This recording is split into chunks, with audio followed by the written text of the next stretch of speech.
Back to school can either be exciting or overwhelming, maybe both, depending on your mindset and stress levels. This morning, we're hoping to dial down the anxiety and help you feel a little less overwhelmed as the summer time shifts back to the school grind. So to do that, we are joined by the author of Not the Boss of Us, Putting Overwhelmed in Its Place in a Do-All, Be-All World. Kate Wyma is here with some tips. Good morning. Good morning. Thank you for having me. Oh my gosh, and we need it. We are full on back to school in my house. My son went back last week, and it can be a really nerve-wracking time for so many people. It definitely can be. And I think a lot of that deals with the thoughts of what can happen, what isn't happening, and just fear of even like what teachers you get and the kids especially. And I think a lot of that is due to just this performance pressures that are pervasive in everything. And maybe it's because we see everything that everybody's doing too. So. Well, I think you nail it when you say overwhelmed with a big O.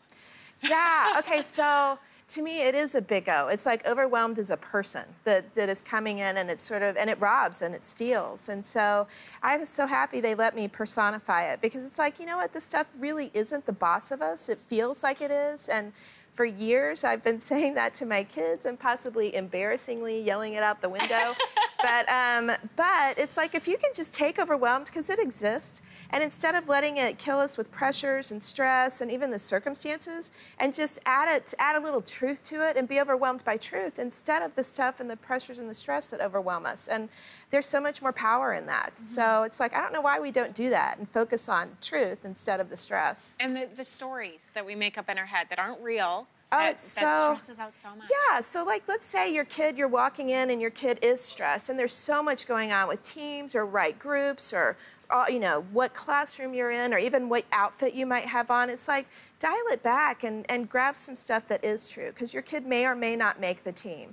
And it's like if the failure comes in, then start putting in some truth with it and help your kid find perspective because I think that's so helpful because we've all walked it. You know, we've all lived it and we've all walked it and we can look back and think, oh, that was so stressful for me then, but it really isn't now. So can I live now knowing that what's hitting me is tomorrow not going to be as stressful as it is today and help your kid through it. And I think a lot of that comes with looking up and being able to go, this moment is a moment, let's look up, let's see the person next to us because they're feeling stressed too. Last year, my child was going into middle school, and he had such a great teacher. And at the beginning of the year, she said, do any of you feel overwhelmed by the beginning of this year? And every kid raised their hand.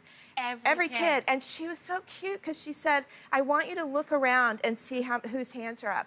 And I mean, the kids looked around and she was like, you're not alone.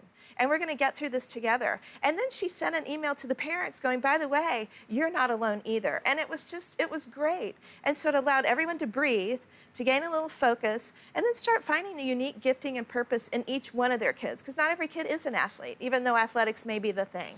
Or not every kid is a math person, even though math right now is celebrated. And it's like, find what's the joy inside your kid and start to breathe life into that. Okay, I love all of this so much. It's just admitting what you're feeling inside and realizing that everyone else is there too. I think that's probably the biggest part. And there's a portion in the book where I call it see it, say it. And it's like, see it, and if we see it and call it out, we can do this together. And it's like, wait, you feel that too? And say it out loud. This is what I'm struggling with, and try and get to the bottom of it. Because a lot of times it's fear, or I'm afraid my kid's going to be left out, you know, or something like that, or that they won't feel like they're successful.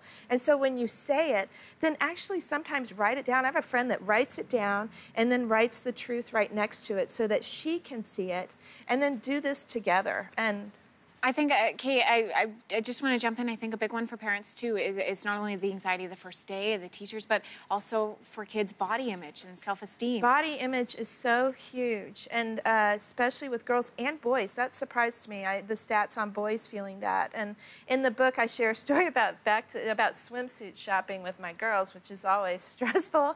And we walked into the store feeling good, and we walked out needing triage, you know, because you're standing in the three-way mirror with the fluorescent lighting. And my girls had just started to tank in that dressing room as they were so looking at themselves and defining their worth and their identity based on a size, which is just not true.